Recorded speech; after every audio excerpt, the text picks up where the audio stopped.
नमस्कार दोस्तों, technical analysis की एक और वीडियो में आपका स्वागत है। आज हम फॉरेक्स ट्रेडिंग में इंट्राडे ट्रेडिंग करेंगे कि इंट्राडे ट्रेडिंग करके हम कैसे अच्छा खासा पैसा अर्न कर सकते हैं।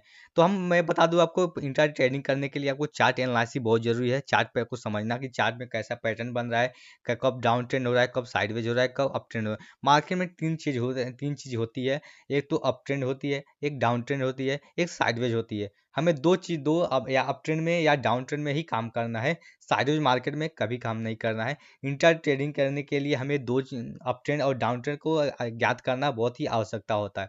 इसको ज्ञात करने के लिए हम एक इंडिकेटर यूज किया है, ये जो आरएसआई है। ये आरएसआई हमें बताता है कि हमें कब कहाँ पे कौन अप ट्रेंड है और कहाँ पे डाउन ट्रेंड है और कब साइडवेज है। तो अप ट्रेंड होने के लिए हमें इसका जो सेटिंग है 60 और 40 कर दिया है। और जो पहले इसका स्टार्टिंग डिफॉल्ट सेटिंग था इसका 70 और 30 का, उसको मैंने चेंज करके 60 और 40 कर दिया है। तो मैं बता दूं आपको कि 60 के ऊपर अगर रहेगा तो मार्केट अप ट्रेंड रहता है, और 40 के नीचे रहता है तो मार्केट डाउन रहता है। ये मैं हर वीडियो में यही बताता हूँ कि आरएसआई को यूज करिए अच्छा से मार्केट को ट्रेंड पकड़ने के लिए, जिससे हमें अच्छा खासा प्रॉफिट हो सकता है। तो यहाँ पे देखिए, ये मार्केट जब 40 के नीचे रहता है तो डाउन ट्रेंड होता है, और 60 के ऊपर आता है तो अप ट्रेंड रहता है। तो हमें बता दूं, यहाँ पे एक और इंडिकेटर मैंने यूज किया है जो येलो कलर का दिख रहा है आपको, ये मूविंग एवरेज है। ये 21 पीरियड का एक्सपोनेंशियल मूविंग एवरेज है जो मैंने चार्ट पे लगा रखा है। ये हमें बताता है सपोर्ट और रेजिस्टेंस ज्ञात करने में। तो मैं बता दूं कि आप ये जब मार्केट अप ट्रेंड रहता है, जब 60 के ऊपर मार्केट रहता है, अप ट्रेंड में रहता है, तो मार्केट जब सपोर्ट लेता है तभी हम बाई करते हैं, ना कि सेल करते हैं। तो यहाँ पे देखिए, मार्केट में एग्जांपल के तौर पे देखिए, मार्केट ने यहाँ पे मूविंग एवरेज पर सपोर्ट लिया, रेजिस्टेंस लिया, ये डाउन ट्रेंड में है। मार्केट यहाँ पे आरएसआई पे देखिए, आरएसआई में भी मार्केट अभी डाउन ट्रेंड में है, 40 के नीचे है। तो यहाँ पे भी आरएसआई, यहाँ पे हमें सेल का पोजीशन जब अगर लेते तो हमें अच्छा खासा यहाँ पे प्रॉफिट होता। तो यही इंट्राडे ट्रेडिंग करने के लिए हमें सबसे अच्छा इंडिकेटर है मूविंग एवरेज और आरएसआई। इस तरीके जो मैं स्ट्रेटेजी बता रहा हूँ, इस स्ट्रेटेजी से आप अगर काम करेंगे तो अच्छा खासा आपका अर्न होगा, लॉस होने का चांस बहुत कम होगा।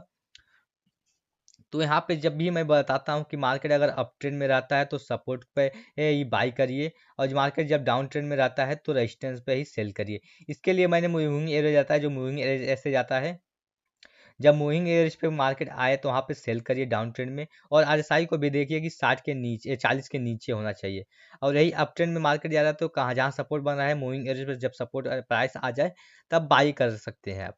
बाई करेंगे, उसके बाद उसके बाद अच्छा खासा प्रॉफिट अर्न कर सकते हैं। दूसरा सब जहाँ पर रेजिस्टेंस लिया था मार्केट, यहाँ पर अपना टारगेट बुक कर सकते हैं, तो उससे अच्छा खासा प्रॉफिट होगा। मैं एग्जांपल के तौर पे बताता हूँ मार्केट की। देखिए, यहाँ पे मार्केट डाउन ट्रेंड में आया, यहाँ से market down trend price action बनाया, यहाँ मूविंग एवरेज के पास गया, लेकिन मूविंग एवरेज पे पास के नहीं जा पाया। फिर आरएसआई में भी देखेंगे कि 40 के नीचे नहीं है, 40 के बीच में है, तो मार्केट अभी साइडवेज में है। तो इतना दूर साइडवेज में था मार्केट, जैसे मार्केट मूविंग एवरेज के पास आया यहाँ पे, तो हम देखें आरएसआई भी 40 के नीचे आ गया।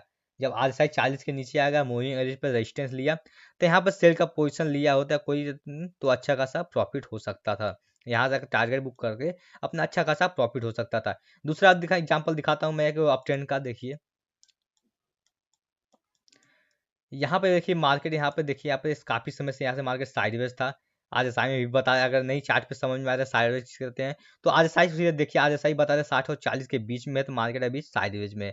तो मतलब साइडवेज मार्केट में कुछ नहीं करना है, जब तक मार्केट ब्रेकआउट ना करे तो कुछ नहीं करना है। तो यहाँ पर देखिए, मार्केट जिस लाइन को ब्रेक किया, जैसे यहाँ पर ब्रेक किया, आज एसआई भी अपना 60 के ऊपर आ गया। तो ऐसे आज रजिस्टेंस, और यहाँ पर मार्केट रिटेस्ट किया, मूविंग एवरेज पर सपोर्ट लिया, तो यहाँ पर अगर बाय किए होते तो अच्छा खासा यहाँ तक प्रॉफिट हुआ होता।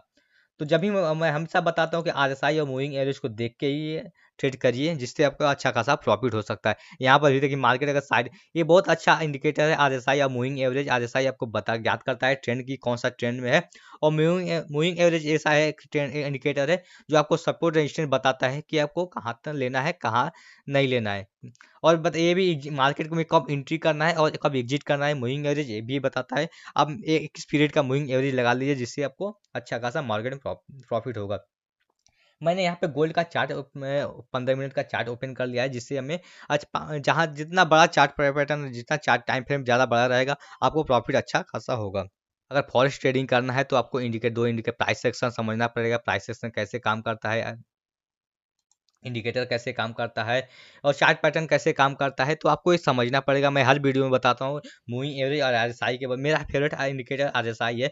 जब भी मार्केट आरएसआई 60 के ऊपर तभी आप बाई करिए, से 40 के नीचे आप सेल करिए, अच्छा खासा प्रॉफिट होगा आपको। मार्केट में तभी बने रहना है जब मूविंग एवरेज के नीचे प्राइस आ जाए, तब तक आपको बने रहें। जब मूविंग एवरेज के प्राइस नीचे बनने लगे तब मार्केट से एग्जिट हो जाइए।